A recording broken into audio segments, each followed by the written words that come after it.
Hello, this is Ruth Ann. Welcome back to my channel, or if you're new here, you are very welcome. Thank you for watching. This is my video on what I consider summer spicy perfumes.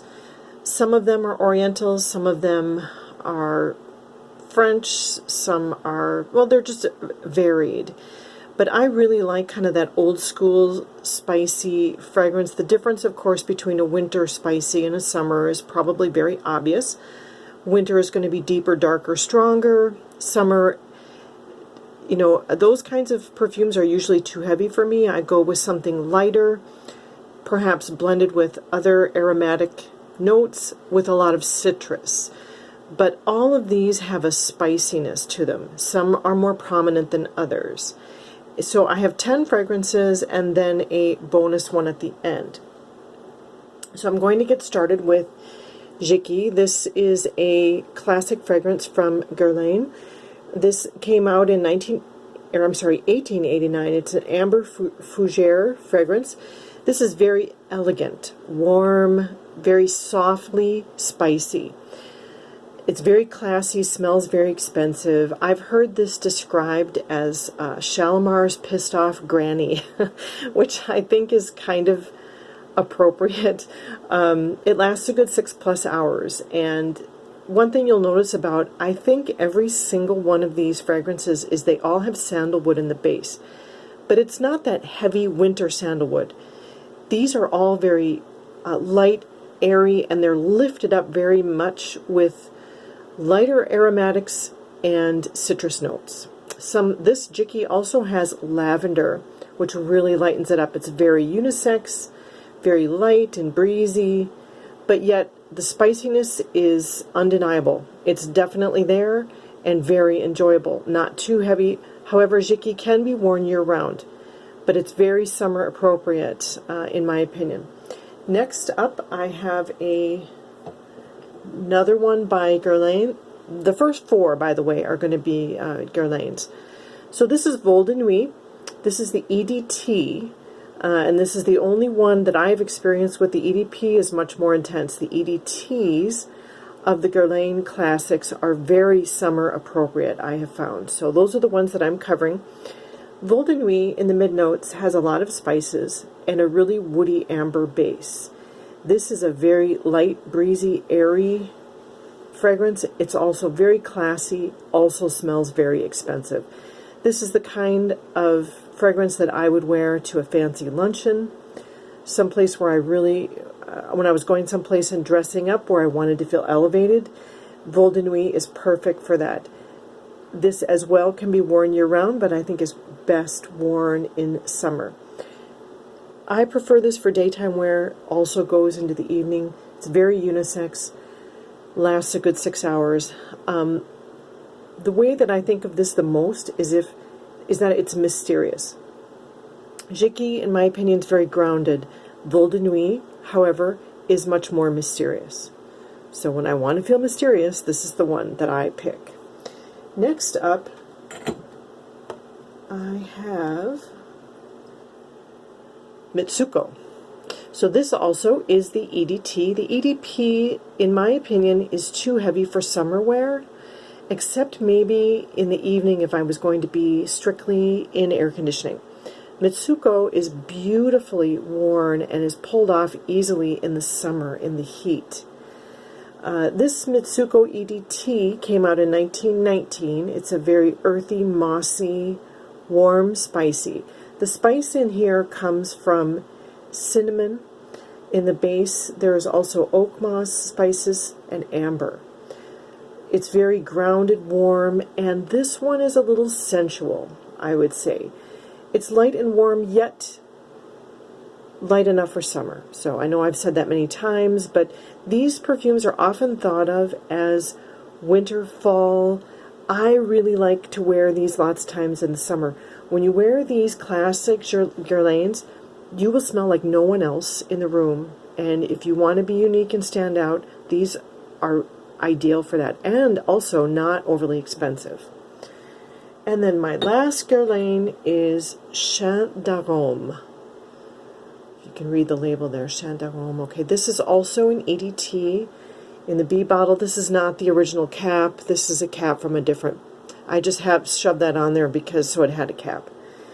All right, anyway, this Chant came out in 1962. This is a white floral, but it has woody, spicy notes and a real spicy, powdery base with sandalwood included. But the sandalwood in this one is a real buttery, warm sandalwood that's blended with vanilla. So this is, of all of the Guerlains, this one is the warmest and the spiciest. This is great for hot, muggy weather, in my opinion. That's when this sings, when it shines. Hot, muggy weather. And I've worn this, actually sprayed it on. I love this so much. I'll spray it on when I go to the gym to work out and when I go for a run. It's really not that expensive, so I feel like I can wear it rather liberally. And I feel like it keeps me company. It's just absolutely beautiful. It shines when you're really, it's humid and you're sweating. Like I said, when I run, this is a beautiful fragrance. It lasts on the skin and clothing. It clings, but it never overpowers. It's never too much. It's just super classy and extremely beautiful. Highly recommend this underloved Guerlain perfume. All right, now moving on from Guerlain, I have something that's a little different. This one is called, I don't know how this is pronounced, Kobako? Yeah, sorry, I don't know how it's pronounced, but here is the bottle. I bought this recently, so I haven't had a lot of experience with it, but I've worn it a couple times. This is by Bourjous, and it's an amber spicy perfume. This came out in 1936. The top notes are aldehydes blended with cinnamon and citrus notes. This is probably one of the most budget-friendly, complex fragrances you're going to find. So it's not linear. It will mutate as you wear it. It will evolve. So like I said, it starts out with aldehydes that are spicy and citrusy. In the mid, there are florals of iris, jasmine, lily, and magnolia. In the base, there's a nice, gentle spiciness of musk, citrus, and ambergris. I think this is the only one that doesn't have sandalwood, at least when I looked up the notes. This has a good performance, 6 to 8 hours. Will throw with overspraying a little bit beyond arm's length. And how I think of this is a very understated, elegant perfume. Very budget-friendly, non-linear. However, the spiciness lasts throughout. And this has been compared to Charlie. However, I would say this is a much more elegant fragrance. It's much more complex than Charlie. But, you know, I love Charlie. But this is like probably Charlie's mother. A very beautiful fragrance. If you ever get a chance to try this out, I highly recommend it. Next up, I have Charlie. All right, so this is one of the great loves of my life. This has been around. This is a Revlon fragrance released in 1973. This is a woody, aromatic, fresh, spicy fragrance. This is good for year-round, and I really enjoy this in the fall and winter, but I wear this all year. In fact, one of my favorite ways to wear this is in the high heat on summer evenings when my husband and I are going out. The spiciness comes from sandalwood and oak moss. The oak moss probably outshines the sandalwood, but the spiciness is primarily sandalwood blended with musk and vanilla as well. It's not as smooth as the Kobacho or Kobako, but it's just beautiful. Very outdoorsy, very grounded, beautiful spicy scent. Next up, I have another oldie but goodie. This is a small sample, 0.375 fluid ounce of Emeraude. This is by Coty. I keep meaning to buy a full bottle of this, but I haven't gotten around to it yet. So this one was released in 1921. This is an amber citrus fragrance, and it's often compared to Shalimar. So if you really like Shalimar and it's a bit too expensive for you, I highly recommend trying Emeraude. This is fairly similar. However, Shalimar is a very warm vanilla ambery fragrance. This, when I wear it, it's really weird because Emeraude is like warm, but it's also cold at the same time. And that's why I included it in the summer fragrances. It's got a real balsamic spiciness, but the spiciness is very light. So when you first spray this on, it's very citrus. You would think it would be a green fragrance. There's a bit of a greenness in the top. However, it quickly develops into this balsamic, spicy fragrance. It's gorgeous. It's spicy all throughout, and it's warm, but when you get into the dry down, I always picture this as one of those hard-nosed lady lawyers in the courtroom wearing a suit. There's a coldness that's blended with the warmth of this. That's just my impression, and the kind of the emotions that it gives off. I really enjoy it, and for a very budget, I want to say $12 for a full 100 ml that you can get on eBay. This is one of the most complex, satisfying fragrances you're ever going to find. So highly recommend. Great for summer, but also good for year-round. Next up, another oldie but goodie. This is Elizabeth Arden's Blue Grass.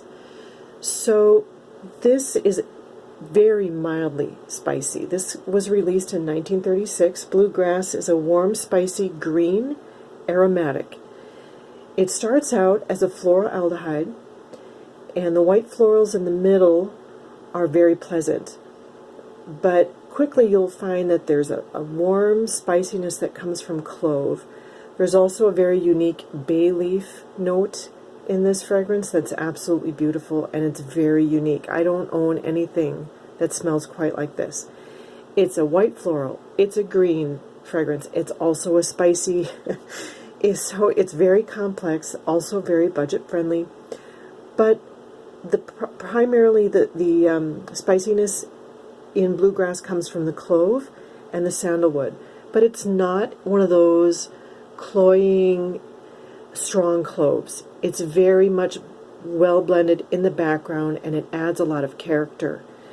This is a very easy reach, easy wear, hidden gem. Very underrated and underloved. I think this is a 1.7 ounce, and this was under $20. So if you're interested in trying something a little unique, highly recommend Bluegrass. Oh, and it lasts. This performs beautifully, at least 6 hours. Next up, I have Oscar by Oscar de la Renta. I don't want to go on too long, but when I was a teenager, I wanted to go and buy my first real grown-up perfume at an actual perfume counter. So I went to Dayton's. Dayton's is no longer around, but Dayton's back then was the place to go. And I wanted to buy something from some high-end perfumer. However, I couldn't afford it. So I think I was about 17, 18. So the salesperson at the counter immediately brought me to this fragrance, Oscar by Oscar de la Renta. So this would have been in the 80s. This perfume came out in the 70s, 77. This is a white floral, and I bought it at the time, and I loved it, and I used up the whole bottle, and I didn't buy it again until this bottle. And it smells very similar. I'm sure it's been reformulated, but it's really not significantly different. It's got a real aromatic, warm, spicy quality to it. In the notes includes cloves, myrrh, sandalwood, and coriander. So the spices again are in the background, adding depth and complexity and beauty to this scent. This is an underloved gem. This big 100 ml bottle was under $25. This is primarily a white floral, but like I said, the spices are definitely there in the background. This is a beautiful, summer appropriate, but also can be worn year-round. Lasts a good 6 to 8 hours. Was my first grown-up fragrance, and I just love it. Highly recommend it.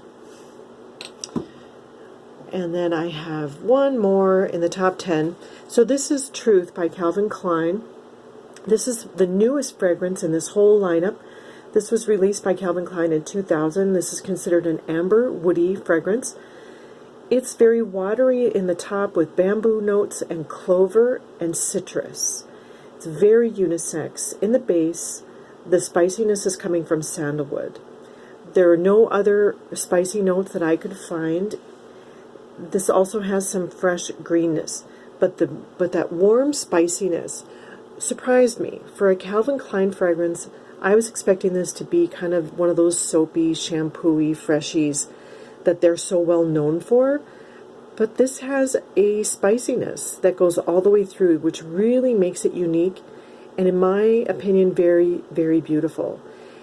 It doesn't last probably as good as all the others. This one is more of a 4-hour, which is very common for modern fragrances to last about 4 hours max. In the heat, maybe 3. But not too expensive, but definitely worth trying. Now for my bonus. This may come as a bit of a surprise, but I'm going to pull out this big bottle, Jean Naté. Now, who remembers good old Jean Naté? All right, so this is an after-bath splash. It does come in a perfume cologne form that I don't have, but I do plan to get it someday. This, when I was a kid in the 70s, every household had this, and it's actually an after-bath splash. You can use it as a cologne. It doesn't have the greatest lasting power because it is just a splash, but man, does this stuff smell good. It's very fresh and citrus. When you first splash this on, it's mostly citrus, but very quickly you'll get this blast of these beautiful, warm, sexy spices. And it's mostly clove. I don't know actually if there's sandalwood in here, but it does smell like that kind of clove mixed with sandalwood, and it's just absolutely gorgeous. I'll show you how I use this. I bought one of these bottles with the pull-up top, and I use this as a hand sanitizer. So I carry it in my purse, and I'm not one of these really hyper users of hand sanitizers, but my husband is immunocompromised, and so I always carry a bottle with me, and whenever we go somewhere, he likes to splash this on his hands.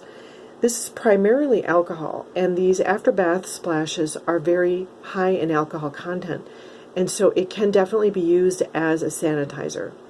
So every time we use this, when we're in a restaurant or out at church, really anywhere,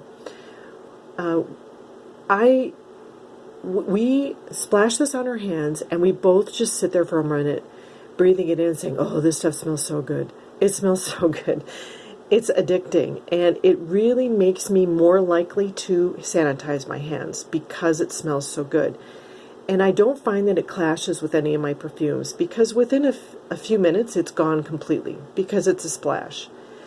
But it does have a warm spiciness, and because it's blended with the citrus, it works beautifully year-round, but especially in the summer is when it really shines. And if you're looking to enjoy that fresh, clean out of the shower, this is a perfect way of doing it. So anyway, I hope you enjoyed this video, and thank you for watching. I'll see you on the next one.